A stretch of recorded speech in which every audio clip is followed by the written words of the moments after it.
Hello, YouTube land. This is Brenton coming to you from Lexington, Kentucky, the Bluegrass State. Before we get started, if anyone out there has a story they'd like to share on the show, you can contact me at brentonsawin@gmail.com.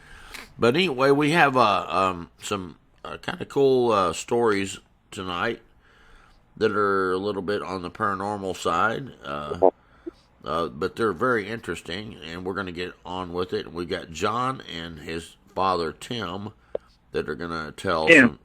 Say I am.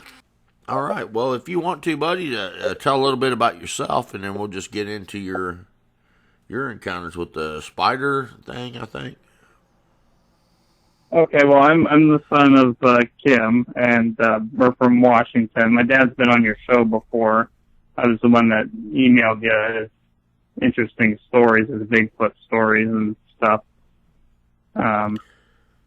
But yeah, I just had like a weird dream. You know, I had went to bed. I had been listening to this song. What was it called? It was by the Phantom. It's called. It's "Spiders Will Dance on Your Face as You Sleep."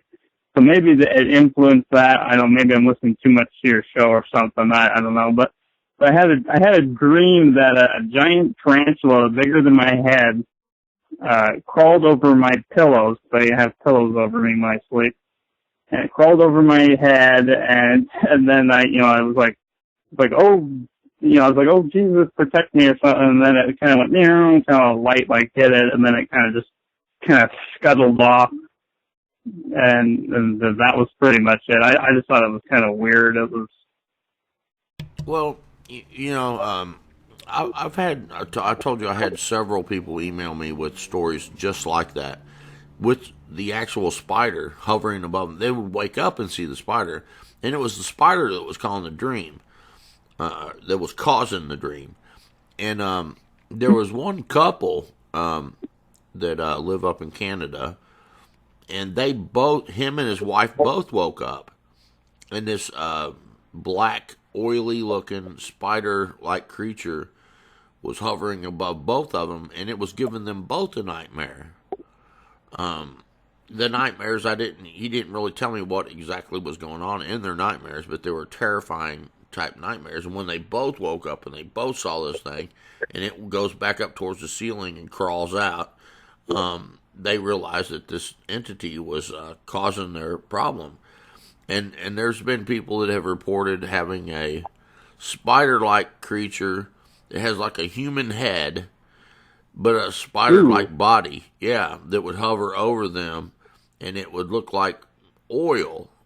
Like when they wake up and they look at it, it looks like oil, almost like a shadow person, but it looks like oil to them, and it would cause their nightmares. And when they would wake up, it would go up towards the ceiling and kind of go out through the ceiling, the corner of the room. You know what that sounds like? Are you familiar with Japanese folklore? There's certain kind of spider-looking creatures from Japanese folklore. They're called yokai, and I think there is some yokai I think that have spider bodies with female heads with long hair, kind of thing. So I think that mythos has been around for thousands of years. Right. Spiders with human heads and weird stuff like that. Yeah, and those are sometimes very, very traumatizing to the people. I'm sure it is to everyone that has it, somewhat traumatizing. But there's been some cases that I've heard that it affected them so bad. I mean, they were never right again. It messed them up. I'm talking about it. Almost like a mantid type creature, a spider-like creature.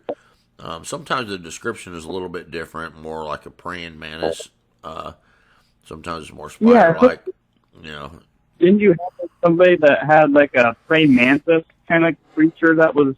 Yeah, and that a lot of times is more with the UFO abduction stuff.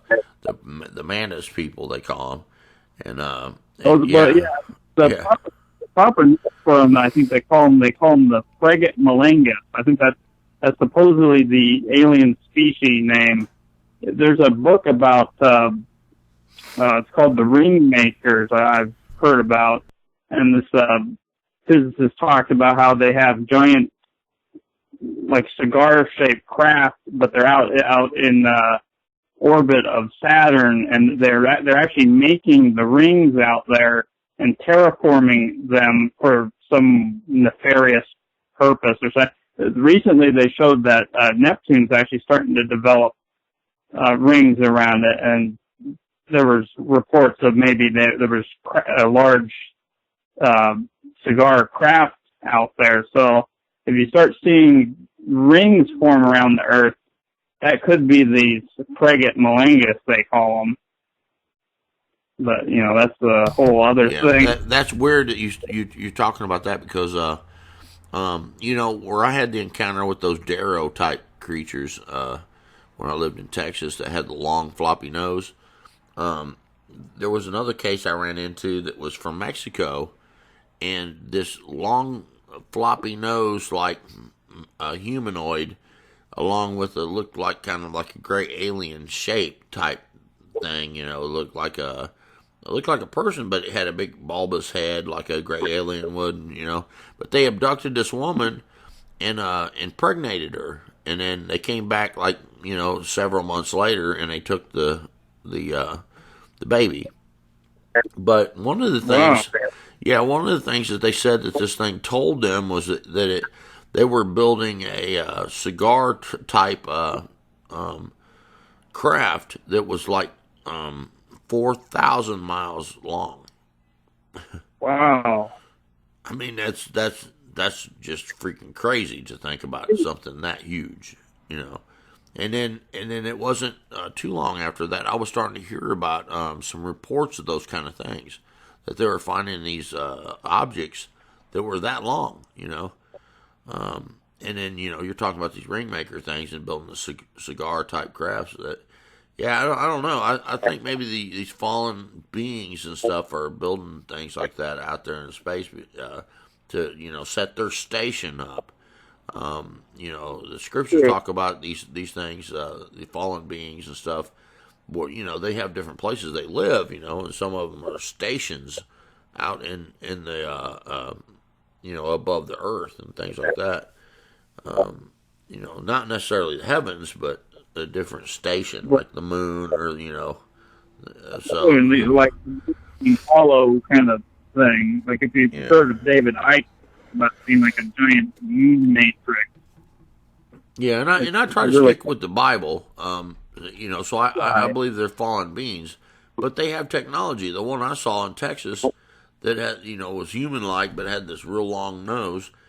He had technology. He pulled up like a little wand-like thing. It looked like a thermometer, like a grill lighter, you know, kind of, but a thermometer type shape thing.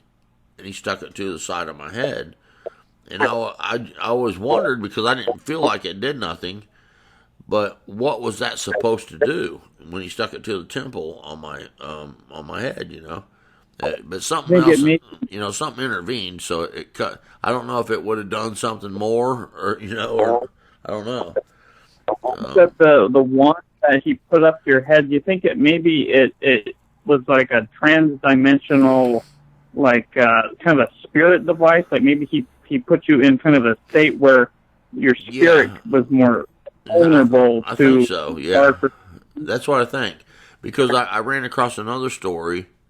The Steve Brody story, and I got a video on that. Yeah, and he was out rock hounding with someone around Superstition Mountain, and they ended up getting abducted by two of these Dero creatures that were in those robes with the hood on them, you know, kind of deal.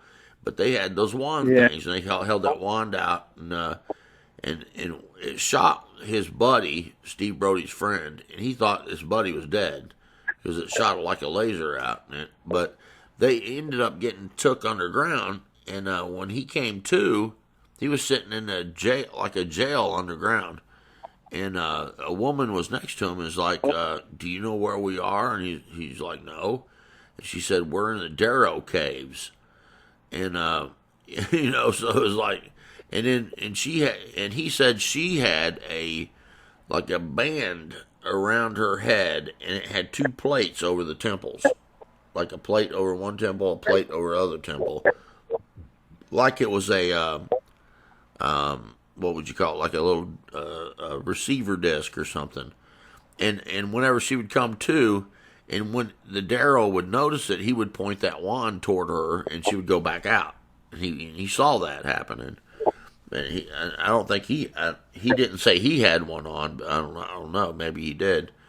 But obviously that wand does stuff like that, and it has to do with the temples, like they would direct it toward the temple, and that's exactly where it stuck the thing to my head, was my my left temple, and so somehow they manipulate you through electromagnetic resonance or something, and I talked about that a few times, with some studies that have been done with the God helmet and stuff like that have these magnets that go over your temples, and they can change the way you perceive things.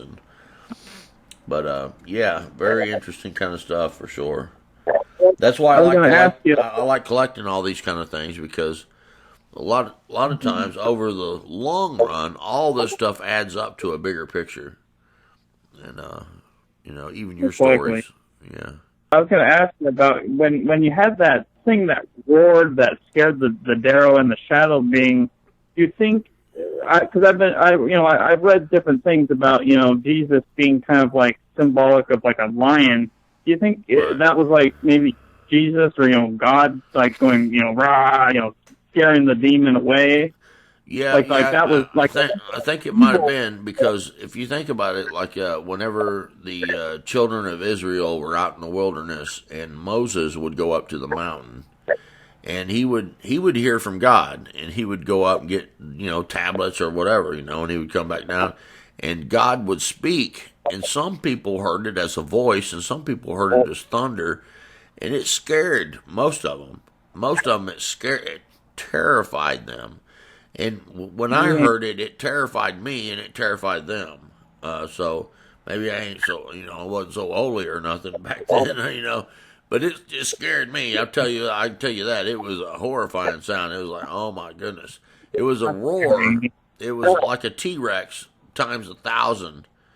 That went on and on forever. It was like just a massive voice of some type that was just incredibly loud and resonant, and it scared the creatures off, And I was thinking at the time, just like I said in the videos I made about it, that I thought if you were to see what made that sound, you would surely die. That's the exact thought that came across my mind. I mean, that is what I thought in my mind. It's like, if you looked upon this thing and it made that noise, you would drop dead. You can't look upon God, though. If you looked upon God, it would kill you. Well, it's like the saying from Forbidden Planet with Walter Pidgeon, where he's like, none shall look at the face of a Gorgon and to live to tell of that kind of thing. Right.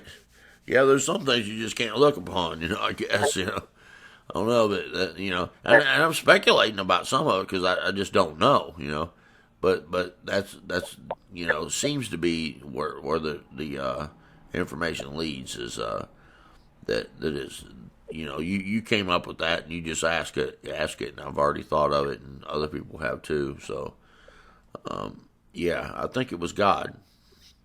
Because Jesus said that Satan doesn't divide his own kingdom.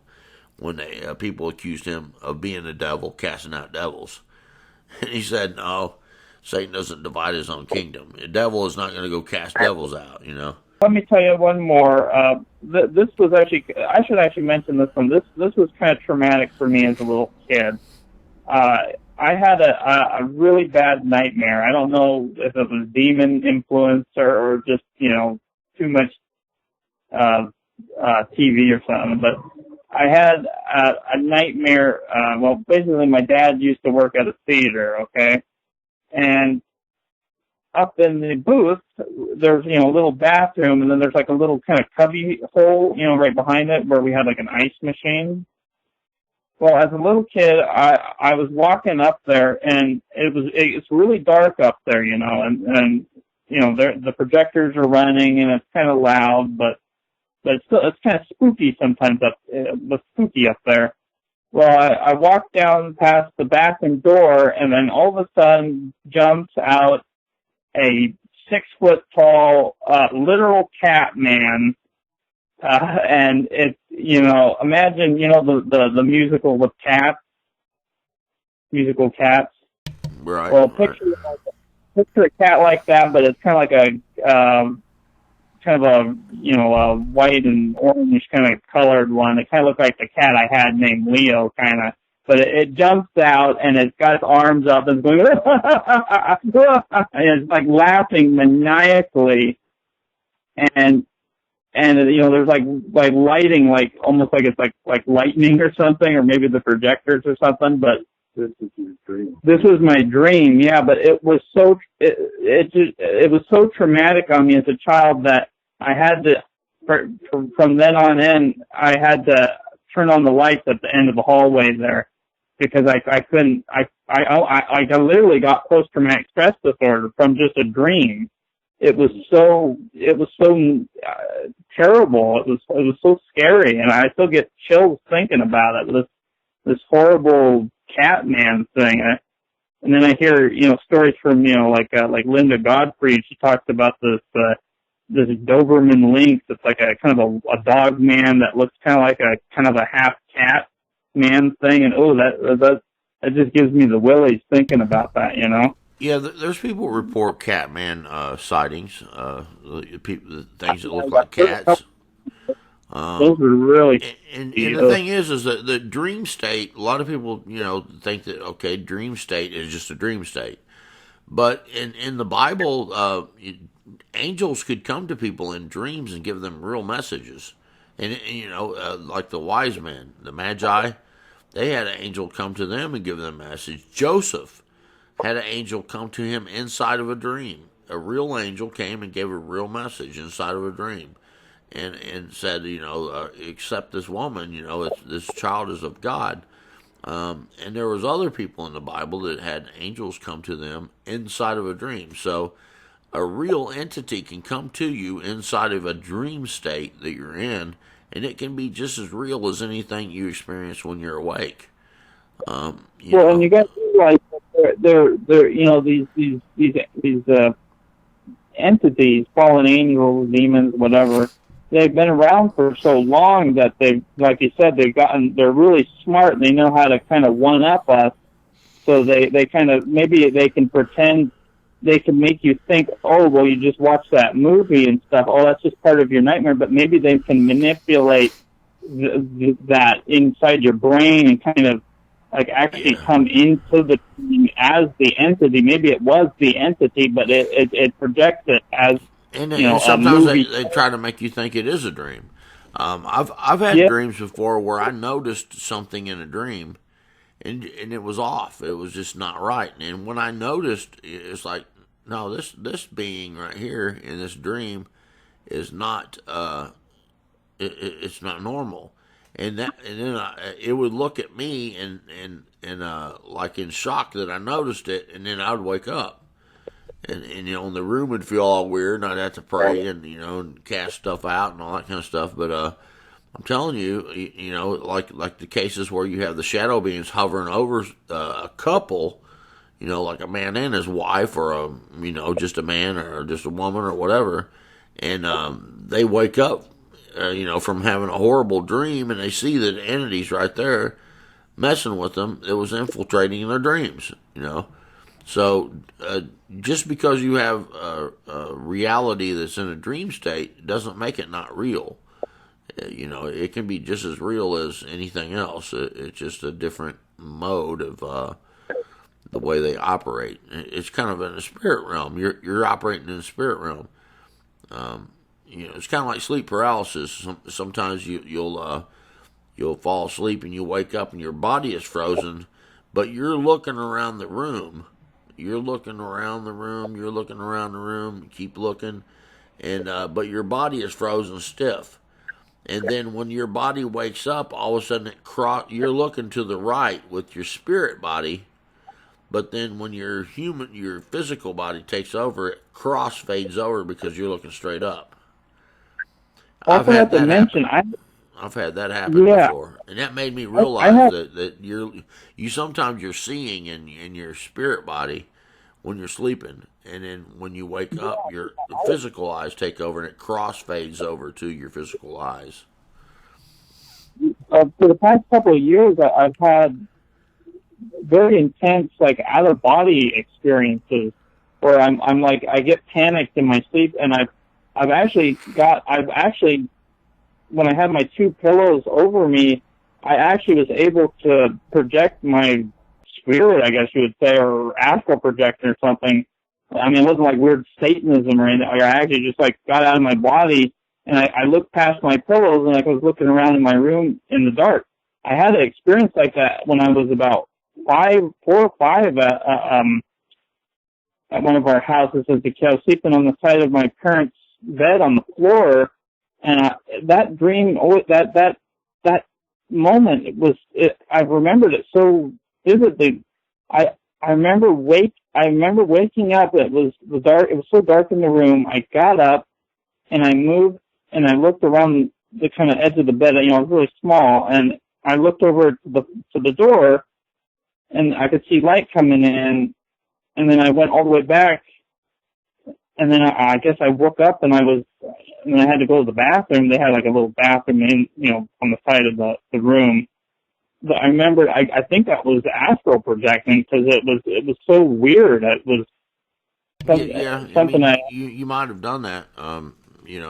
I had one fellow that wrote me one time, emailed me and said that he was actually practicing this out of body stuff, and he was able to do it.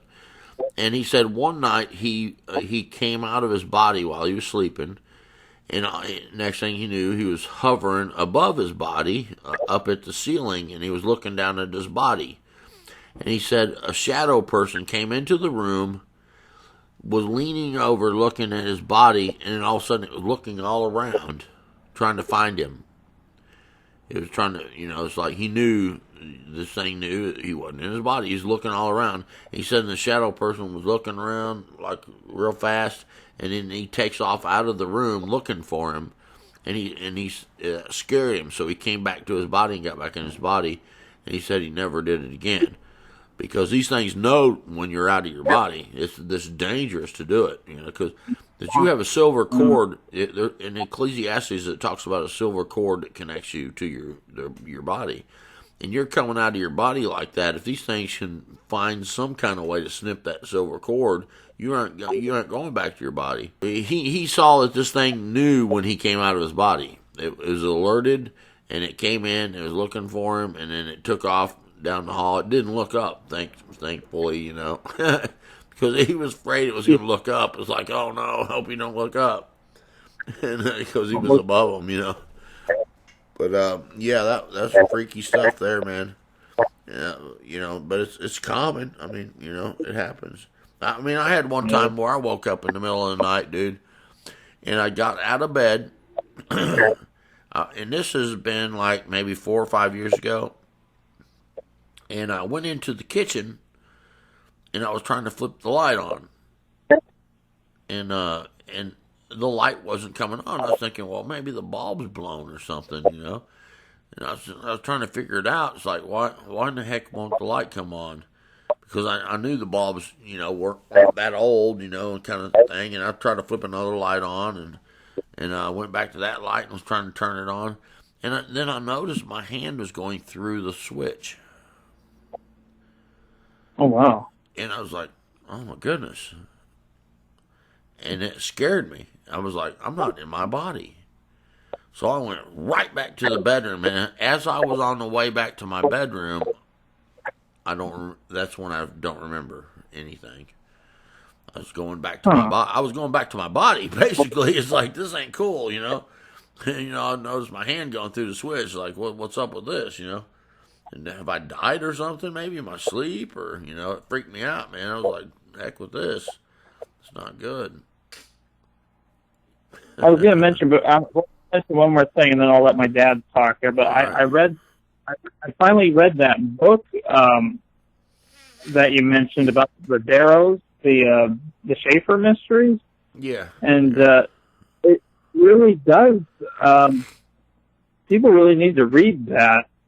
You can get it on Barnes and Noble's website, but it really it does. You like you said, it really does like kind of intertwine like the Bible and the whole pre-flood thing and all these. And it is something that okay, Richard Shaver sent the story to what was his name?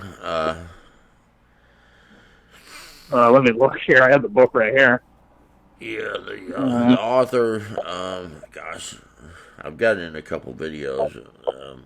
He sent it to the author, and the author didn't go with his original story, so he embellished the story. So that's kind of David, huh? David Hatcher Childress. No, that's not him. Oh, okay, that's the poor note guy. Yeah. There's more than one story in that book from different people. But anyway, the guy who he was like a hunchback, small hunchback guy. He got injured when he was young and stuff. And he was really a brilliant writer though, and he wrote for a few different magazines and things like that. And anyway, he redid the story, and it kind of, in my opinion, kind of hurt Richard Shaver for trying to tell the truth, because Richard Shaver wrote something called A Warning to Future Man, and he was trying to warn people what he thought the message was given to him, and then the other guy took it and turned it into a story that they could sell. But it is based off of his story, so when you listen to it, you get something from it, for sure. Because when I read it, it made a lot of sense to me from what I knew about it and what I saw, and even the technology and all that kind of stuff. And whether they talk about the Atlans that were the giants that lived underground, that because they went underground to escape the rays of the sun, and that's a flood story there. I mean, they went and then they went underground with giants too. The Atlans, what they called them, but we would call them fallen angels and Nephilim and stuff like that went underground, and they were escaping the flood, like it says in Amos. So I know you who dig yourselves in, under the mountains and stuff like that to try to save yourselves. And they talk about animal hybrids, to hybridization and right, stuff. yes, it's exactly what we see in the scriptures, but it's embellished in a from a secular kind of point of view. There's a friend Dero, and she's got hoof legs like a satyr, and she's got little horns and stuff, and the character's always like talking about how he likes how her little tail's going back and forth, kind of right. fun. Yeah, and that was some of the kind of stuff that was going on in those days, and they did go underground to escape the flood, and he said the rays of the sun, because they weren't able to live so long anymore after that event, because the sun would kill you quicker, and that's exactly what happens in the Bible. People went from living 800 years to 300 years to 200 years to and it dwindled on down to to next to nothing, 100 years maybe. So yeah. If you're biblically aware, if you read that story, you can see the biblical evidence in that writing. I see it, right? When you were talking about it, understand it now. It's just not called the same thing, and it's it's embellished and what have you. But you can see they didn't go underground to escape the sun necessarily. They went underground to escape the flood. But then the sun became a problem because the rays of the sun, there was no canopy no more, and that's what cut the lifespan of people down. The lifespan of people was 800-900 years, and that's what the book talks about. People did live a lot longer, and finally that's what drove the Atlans out of here, and they left the planet. That's what he said. Yeah, and they left technology behind underground, and very interesting stuff, especially when you start getting into the Hollow Earth stuff where there's technology still underground. It was kind of freaky seeing Scott Carpenter got evidence of them of a Dero. Oh yes, I know, man. He caught a glimpse of it, and when he rendered that out in his software and stuff, and it turned out to be a long-nosed creature. I had probably 10 or 15 people email me just like, dude, he's caught one of these things. Yeah, those things are nasty looking. And they're really perverted too. In the book, it talks about how at the end, when they defeat them, they have like just torture dungeons with children and women, and they've been just ripping their bodies apart, and they're like they're sick people. The Dero meant detrimental robot is what that was his best way of explaining it back in that day. They had deteriorated.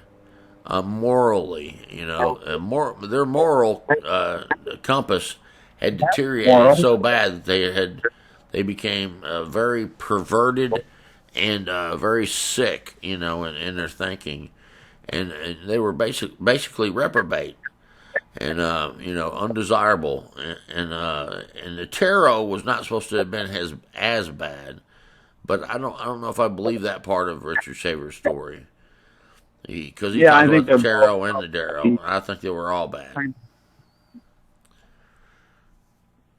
But the Dero term is just in the book. It says it means any kind of being that's been radiated by the sun and that has basically lost their mind.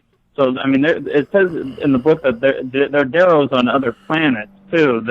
They're not just. It's just kind of like a catch-all term. They're not really called the Dero. I think I saw somewhere online they have like a weird name of what that actual race with the noses are called, but it's just kind of a catch-all kind of name kind of thing. But and he talked about the Dero also. They were more for man, and Dero was against man. But I thought he was being deceived a little bit because I think he fell for it more than he should have. If he was really being entertained by these creatures, because they took him underground. He lived there for a few years underground with them, 7 years? Huh? I think he lived down there like 6 or 7 years, he said. Yeah, he did. That's what he said. And his wife, they got him out of jail. I mean, they got him out of jail and everything. They projected an image up into the jail with the technology they have, and they were able to make the guard unlock the door and let him out, and walked him out to the back of the prison, and he walked out through the back of the prison out into the field and into the wilderness, and there was a door there where a woman was waiting on him, and he entered the underground. Opening, and then she took him through to some of the cities and stuff like that. He was always scanning the vast areas through the rock and all that. He was scanning with some of the devices they had, and he would run across beings he would say were demonic, that were horribly deformed and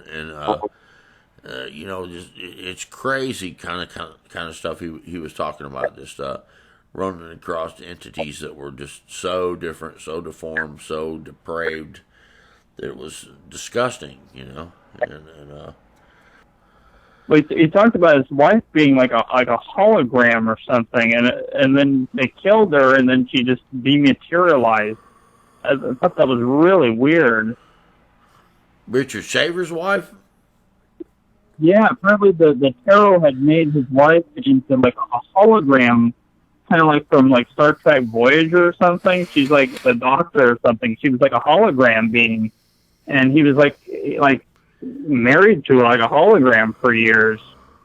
It's kind of wacky sounding, but who knows? I don't remember that part. maybe that's true. I'm not sure, but I do know that his wife did say that he got saved toward the end of his life, and he got free of all the torment from it. His Ray Palmer was the guy who wrote the book. Okay, he was the author. He went down into like the basement of Richard's house, and these things lifted him up off the ground and slammed him down on the ground. He was a hunchback already, and it really hurt him. And they carried him out on like a stretcher or something. And yeah, Ray Palmer. yeah, Ray Palmer. Yeah, that was the guy who wrote the stuff. It was Richard Shaver who wrote the true story. Ray Palmer was the author who changed the story into something that was sellable. And kind of like adventure. so it's hard to really know the exact truth because it was from a real story changed into a like a fiction type sci-fi type deal. Yeah, and so you had to kind of read between the lines a lot, and in the research I've done over time, has shown that basically it's hard to know what was true and what wasn't. Well, I'll let you interview my dad here. It was really nice talking to Brenton. I really enjoy it. Thank you very much, buddy. Thank you. Have a good one.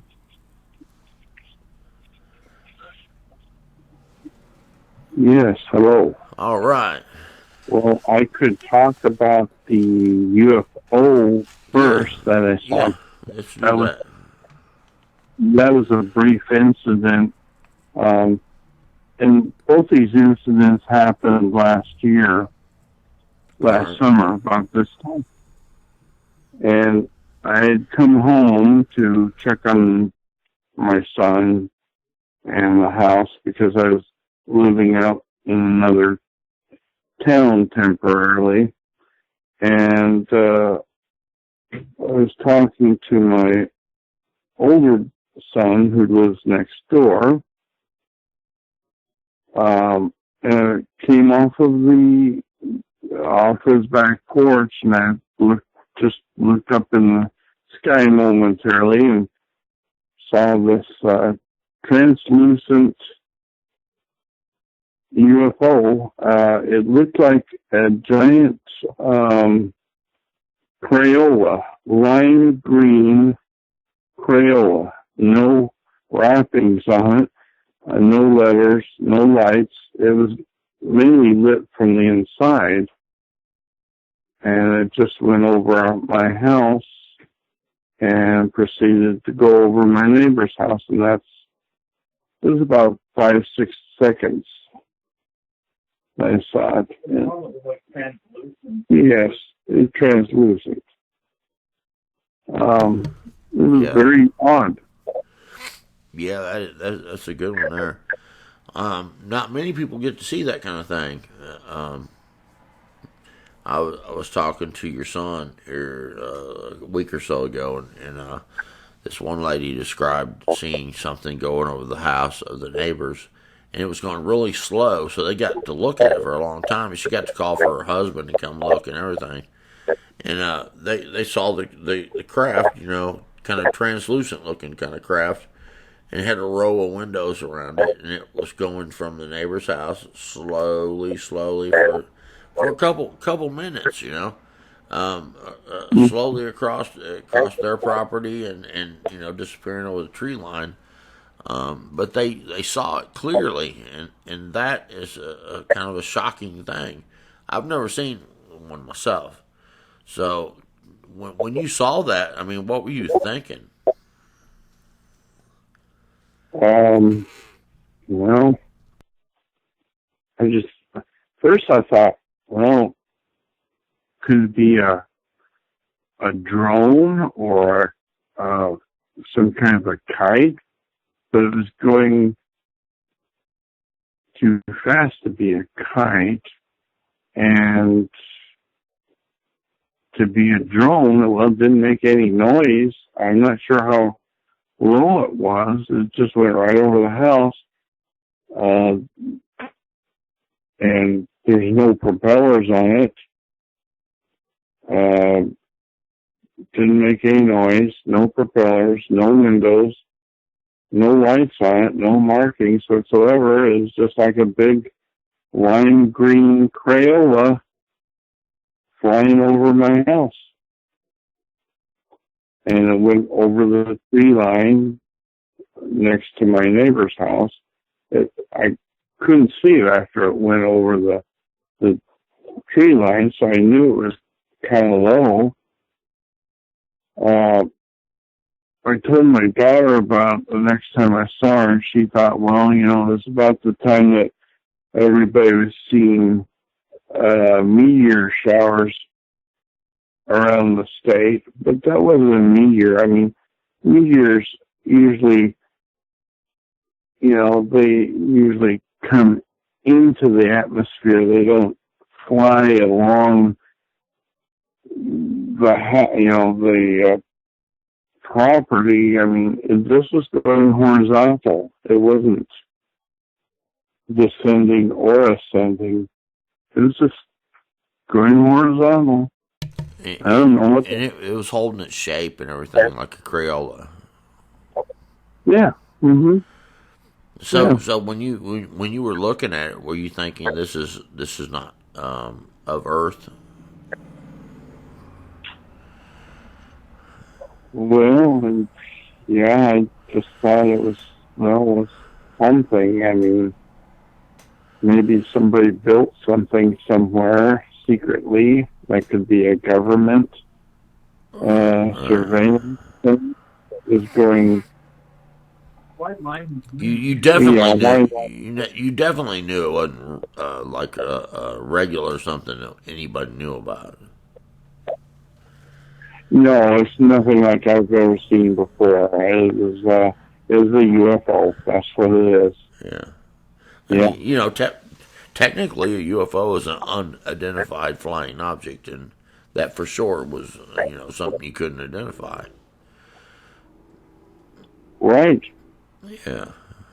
Wow. And why it was lit up from the inside, I thought, well, maybe it was a kid's balloon or something, a shaped balloon like a crayon.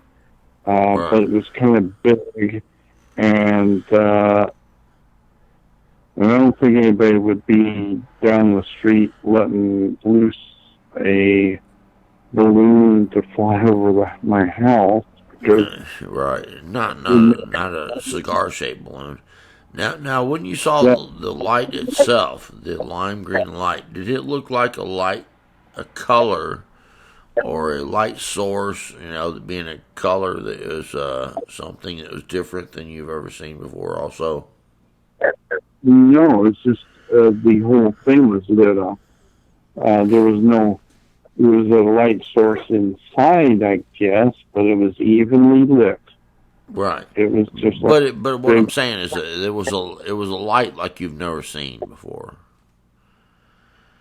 Yeah, right. You've never seen a light bulb light up like that. You've never seen any kind of balloon that was lit like that. You've never seen anything that was lit quite like that was. It was something different from anything you've seen before. Is that correct? Right. And it was flying over the house. Right. Just in one direction, just like 5 or 6 seconds worth. And I thought, well, maybe I'm seeing things, but then I thought, no, I don't usually see things like that. And I don't drink, so it wasn't, Well, I wanted to tell that story in the end about a UFO. Okay, here's my son again. He's sitting right here. All right. Oh, well, my sister and boyfriend were talking. They live out by Bangor. That's the nuclear sub base out here in Kitsap County. It's just across the floating bridge. Hood Canal floating bridge, and my sister and boyfriend said that they had seen late in the evening a few years ago a UFO like over kind of the water near Bangor. They saw some sort of like light thing, and it was moving really bizarrely. And apparently, the boyfriend said that he saw the light shot at, and they were shooting at it, and apparently they downed a craft or something. The Bangor base. Apparently they shot down this craft, and I guess it crashed deep into the water there. The water can get like up to almost 1,000 feet deep in there. Yeah. So I guess maybe there's a UFO down there. Who knows? Or maybe it was a drone. I know they've been having a lot of drone incidences down there, and they think maybe it's the Chinese or maybe the Russians or something, but probably the Chinese. But maybe they're trying to, find some missile secrets or something. But yeah, apparently there was a downed craft over there, which is bizarre. I had never heard about that. Wow. Yeah, no doubt. That's interesting for sure. Well, ask your dad to go on to his devil dog story. Okay, devil dogs. Yes. Yeah, I don't usually have weird stories like this, but it's kind of weird.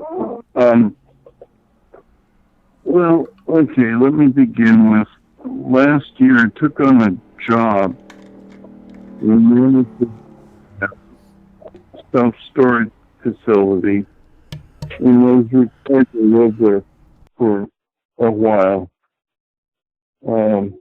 I don't live there anymore because I didn't like it that much. So I lived in this 2-bedroom, well, it's kind of modular type home, and a friend of mine used to be the resident manager there, and she said that she told my wife years ago that she would see weird orbs in the hallway between the bedroom and the office area, and she used to take pictures of these orbs, and I saw a couple pictures. They're kind of bizarre, I guess, but she eventually moved away, and I just took on the job as a favor to the owners temporarily. So my wife and I moved in there last summer, around June. I was there for several months.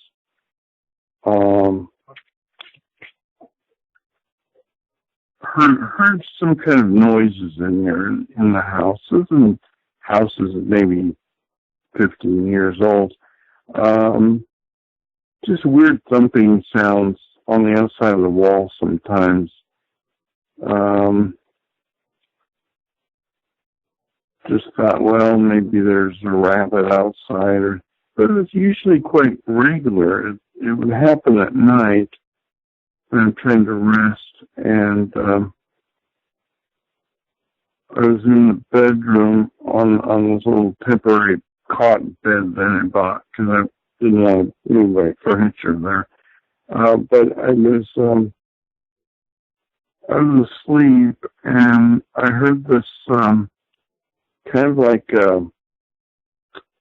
nails scratching on from an animal scratching on the hardwood floor.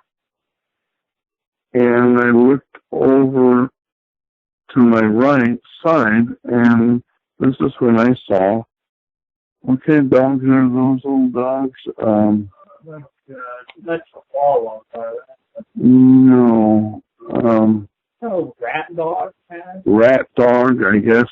That's what he calls them. Little black dog. There used to be a dog that lived there from one of the former managers. But there was these two little dogs,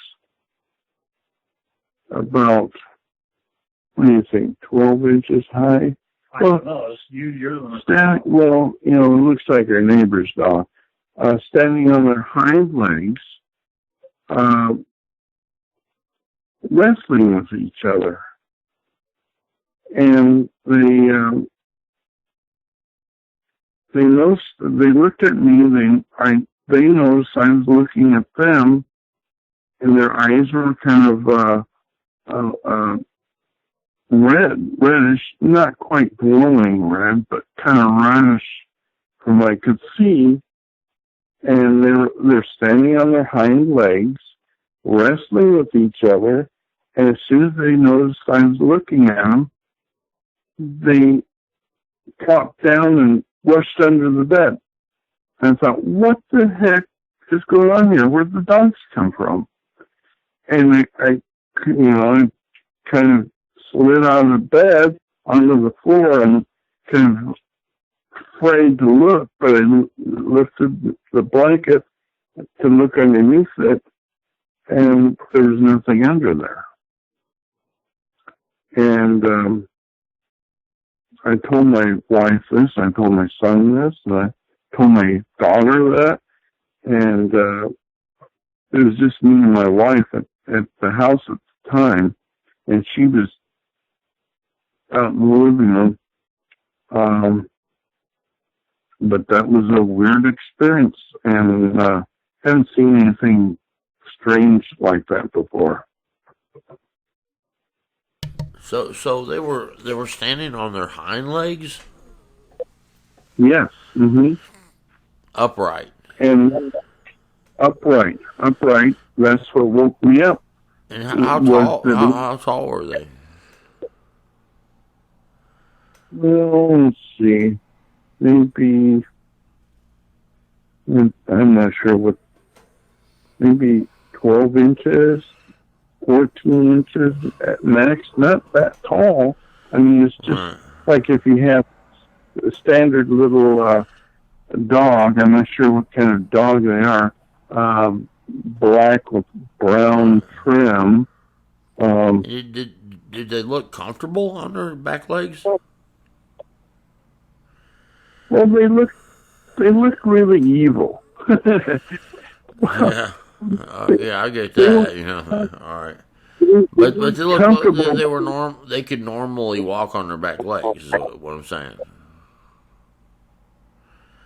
No, because they were standing upright, and the way they supported each other was with their front legs. Okay. Kind of like not giving each other a hug, but kind of fighting each other with their front paws. Right, but that's still odd though to stand on your back legs for an extended time. I mean, that sounds a lot like the Dogman thing. The Dogman kind of can walk around on all fours or their back legs. So it seemed like these things were okay on their back legs. Well, I think each dog was supporting the other dog because they were, because they were kind of really wrestling, and that's what woke me up was the hind legs making this scratching noise on the laminate floor, because I get up in the middle of the night and to use the bathroom, and I was careful because the floor was kind of slippery, especially if I was wearing socks. But the dog was in there. The dog would really, be slipping and sliding on the floor. And Yeah, that was so. And I didn't think it was a nightmare because it scared me. My heart was pounding. I thought, what the heck is going on here? Where'd the dogs come from? Where did they go? Why is there two dogs, not just one dog? Um, Right. and they had little. Their ears were little pointed ears. I guess the dog. They didn't have devil horns. No, they didn't have any kind of devil horns. They just had pointy ears. That's creepy. But they were wrestling, and both looked at me at the same time, as I can remember. Saw that I was looking at them, leaning, laying up on my elbow, looking at them on the right side, and as soon as they saw me staring at them, they let go of each other, and both of them just under the bed. I thought, who are the dogs in here? What the heck are these dogs doing in here? And so I bounced out of bed and looked. I was scared. I looked under the bed and nothing was there. Right. So about a month later, I told my boss, you have to find somebody else. I didn't really want to live out there to begin with. I liked living in my house. It was so good to come back home and sleep in my own bed that doesn't have any devil dogs underneath it. I have drawers, and occasionally I have a UFO flying over. But other than that, it's been very uneventful for a year. Right. Yeah, that's a crazy story. But you had one dog that was like a real dog, though, right? No, I didn't have any dogs. The former manager, the lady, she left and quit, and the boyfriend had the little dog. He kept the job for another 4.5 years, and then he just up and for some reason he got really grouchy and more grouchy than usual. I don't know if it was a job or what, but the lady that worked on the weekends told me that he had changed a lot, and he just moved out, abandoned the whole place, and my wife and I, got contacted by the owner, and we moved out there and cleaned the place up. Took us a long time, and it was kind of a weird place, Yeah, sounds weird. Yeah, that's a crazy kind of story for real. I believe you, for real. Very interesting. Well, I can hardly believe it myself, but then it happened. There's lots of people report that kind of thing. A lot of people report dogs, maybe even coming out of their closet, just appearing in their rooms and things like that. Sometimes like shadow people, kind of thing. Or there's two different type of dogmen that get reported. Some seem supernatural, and some seem like the type that are in the woods that are physical all the time, kind of thing. So it's not nothing unusual. There's other people that report it, and some people report because when I first heard your story, I thought about the reports I got like on a fox. It was like a humanoid fox-like deal that was standing on two legs, and they didn't say it was a dog man. They called it the fox man. Yeah. He's a little bit smaller, and that kind of thing. Well, I've actually taken steps. I did this way before this event happened, but I'm trying to be more secure around here. I ripped all my sliding closet doors off the bedrooms, and my son's got a lock on his door, and I've got a lock on my door, and we've got motion control lights around the house, and we're pretty nervous sometimes, as far as security around here, and we don't like any kind of animal, raccoons, dogmen, Bigfoot, anything, or ghosts, or anything, demons, or anything coming in our house. So, Right. yeah. Yeah. Well, I thank you all for coming and telling your stories. They've been absolutely fascinating. Sure. I appreciate it. If there's anything else that you would like to, tell that you're thinking of in the last few minutes here, you're welcome to do so. Well, the Herald Building. Tell them about the Herald. Okay, I'll tell you about this haunted building I worked in 1972 or 1973. And you can look on the internet. It says it's haunted. It's called the Herald Building, and I used to was one of my first jobs I had. I used to work for the janitorial company in that building, and we were contracted to clean it 7 nights a week. I mean, I didn't do it 7 nights a week myself, but I did work 5 nights a week. But sometimes the lucky guys got to work on the weekends.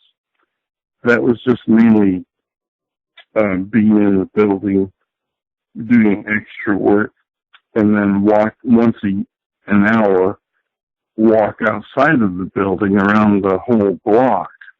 This building is a 6-story building with a little penthouse floor on top of it, and it had twin elevators and a full basement. It had the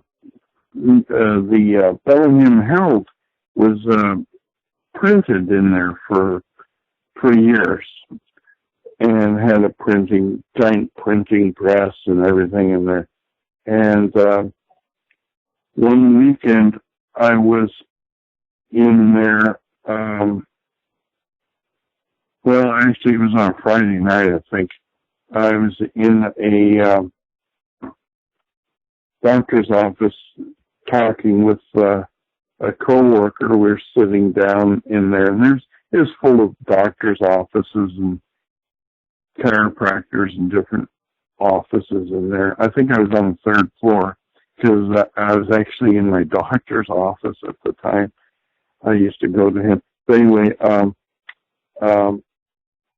was sitting there, and my coworker had his back to the window, and I saw something fly down past the window, and he heard something. It sounded like a noise, some kind of somebody yelling or something. And he says, "What was that?" And I said, "Well, I saw something fly past the window." And we opened the window and looked down. There wasn't anything down there. But later on, I heard from the janitorial supply company or something about some guy told me, "Oh, you don't want to wash windows on that building after that guy fell off of there a couple of years ago." And what? And we used to wash. I didn't do it myself, but we used to put on the old straps and then go out the window and then hook onto the hooks that were secured to the side of this concrete building. and then we'd stand out there and wash the window and squeegee it off and all that stuff. And my boss gave us a safety line to hook around us, plus the strap that we had. And he would kind of hook it to a desk or a table leg or something that wouldn't really hold you. If your strap broke, you would end up falling out, off the building with the giant desk being pulled, or, chair coming after you, So, we didn't say too much about that, but my coworker and I, we just refused to do windows. We did the insides of the windows after that. But anyway, one night, it was a Saturday night, and I was the only one in this whole stupid building. It's pretty big. And the elevators would start running. I was on the second floor because the janitorial company had our office on the second floor, and that's where we could eat our lunch. So I was eating my lunch. It was about 3:15 or whatever. I always thought the witching hour was around 3 to 3:30. So I was eating my lunch, and I heard the elevator down the hall starting up, and heard the doors closed. I'm thinking to myself, why is that working? Because I've got them both blocked off, in the hallway there, so I can, I had one that I was vacuuming out, and the other one was full of trash bags, garbage. So I thought, well, somebody's here. So I walked down the hall, looked. Elevators were open. The doors are open. They're just sitting there. Huh, that's weird. I wonder what that was. So I went back to eat my lunch. And during the next probably half hour to 45 minutes, I could hear those elevators running up and down the shafts and opening. I could hear when they reach another floor, it'd make a ding, and then the doors would open, typical 1960s elevators, and then they would close again, and then they would start running again. And I went down there maybe 2 or 3 times after that, looking to see where the elevators were. And I had the key, that nobody else was in the building. I tried to, fiddle around with the controls, the buttons on it. Wouldn't do anything because I had them shut off. So I went back to the office, and I thought, well, I'm going to finish eating my sandwich because I've been interrupted a couple of times. And then I heard a thumping sound, like somebody walking, and some heavy person walking down the hallway. I thought, now what? I thought, well, is that my boss showing up, or is he playing jokes on me? So I went to the door and opened it really quick, and nothing was there. And it was, I was frightened after that. After that, I took all the garbage out, down to the basement and got rid of it, and went elsewhere in the building, I think. Did a security check and stuff, and I was off about 6 a.m., and I could hardly wait for whoever it was that was going to come in and relieve me. I think it was the maintenance man or somebody was going to come at 6 and open the front doors and stuff. But that was really freaky. Yeah, it sounds like it. I've been. I would have went. And I was like, it's time to go. Time to quit this job.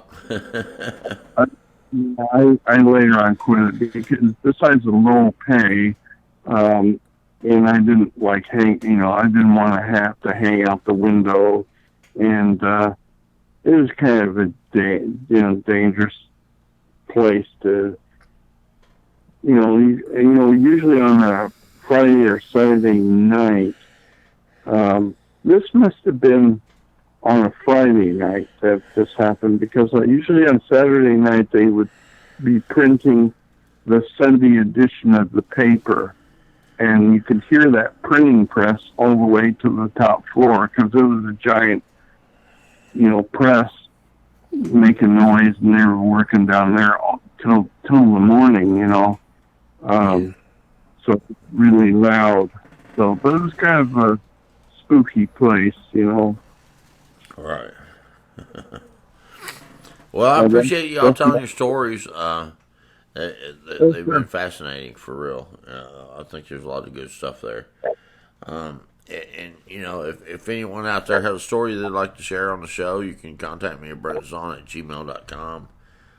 If you want to contribute to help with the show, you can go to a link in the description, PayPal me, and it's super easy to use. You can contribute there, and thank you to our guests. And I really do thank you all for poking your neck out there and telling what you got to tell, and even though it's not that easy to do, but you all did it. So God bless you, and I guess I'll see y'all in the next video.